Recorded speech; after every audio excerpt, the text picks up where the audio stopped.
દર્શક મિત્રો, આપ જોઈ રહ્યા છો વડોદરા લાઈવ 24/7. હવે જોઈએ અગત્યના સમાચાર. તાપીના પ્રવાસે નાયબ મુખ્યમંત્રી હર્ષ સંઘવી ઉચ્છલ ખાતે નવનિર્મિત ન્યાયાલય ભવનનું ઉદ્ઘાટન કર્યું. ઉચ્છલને મળી આધુનિક ન્યાયાલયની ભેટ. તાપી જિલ્લાના વિકાસલક્ષી સમાચારોમાં રાજ્યના નાયબ મુખ્યમંત્રી હર્ષ સંઘવી આજે તાપીના પ્રવાસે પહોંચ્યા હતા. તેમણે ઉચ્છલ ખાતે નવનિર્મિત ન્યાયાલય ભવનનું વિધિવત ઉદ્ઘાટન કર્યું હતું. આ અવસરે ન્યાયતંત્ર અને વહીવટીતંત્રના વરિષ્ઠ અધિકારીઓ તેમજ સ્થાનિક જનપ્રતિનિધિઓ મોટી સંખ્યામાં ઉપસ્થિત રહ્યા હતા. આ નવું ભવન સ્થાનિક ન્યાયિક પ્રક્રિયાને વધુ સુગમ અને ઝડપી બનાવવામાં મદદરૂપ થશે. નવા ન્યાયાલય ભવનના ઉદ્ઘાટન પ્રસંગે નાયબ મુખ્યમંત્રીએ પોતાના ઉદ્બોધનમાં જણાવ્યું હતું કે માળખાગત સુવિધાઓના વિકાસ થકી જ નાગરિકોને ઝડપી અને અસરકારક ન્યાય પ્રદાન કરી શકાય છે.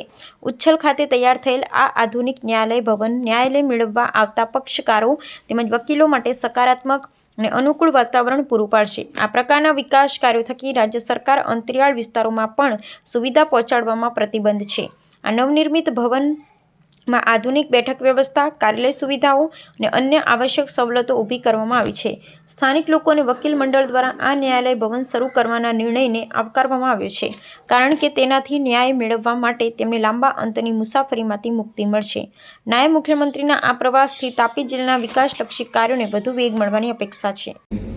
7 કરોડથી વધારે ખર્ચમાં આ કોર્ટની વ્યવસ્થાઓ અહીંયા ઊભી કરવામાં આવી છે.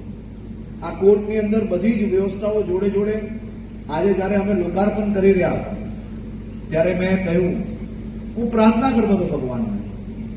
દરેક લોકાર્પણમાં અમારી તો પરિસ્થિતિ એવી હોય છે કે કોઈક લોકાર્પણમાં જઈએ તો એમ કહેવું પડે, ભગવાનને એવી પ્રાર્થના કરવી પડે કે આનો ધંધો વધુમાં વધુ ચાલે, અહીંયા વધુમાં વધુ લોકો લાભ લે.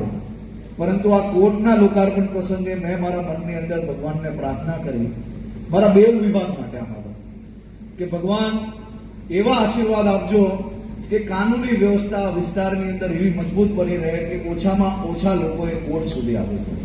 અને બીજી પ્રાર્થના કરી કે જો આ કોર્ટ સુધી કોઈ બી પહોંચે તો એને વધુમાં વધુ ઝડપથી ન્યાય મળે, એને ધક્કા ના ખાવા પડે, એના ચપ્પલ ના ઘસાઈ જાય, એ પ્રકારની વ્યવસ્થાઓ હોવી જોઈએ.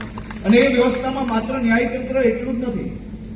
ન્યાયતંત્ર હંમેશા વધુમાં વધુ ઝડપથી કોઈ બી કેસનો નિકાલ લાવવા માટે કામ કરતી જ હોય, પરંતુ એની સાથે સાથે જવાબદારી પાછી આપતી બી આવે છે.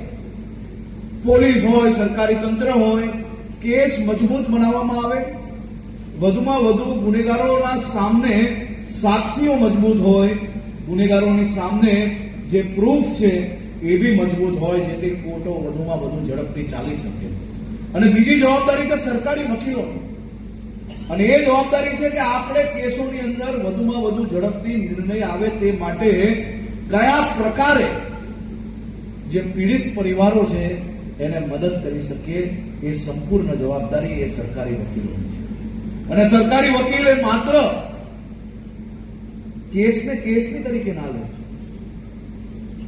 વહેલી સવારે જયારે ઘરેથી નીકળીએ છીએ ત્યારે ઘરમાં આપણે જોવું જોઈએ, આપણા ઘરમાં બી માતા, પિતા, બાળકો છે.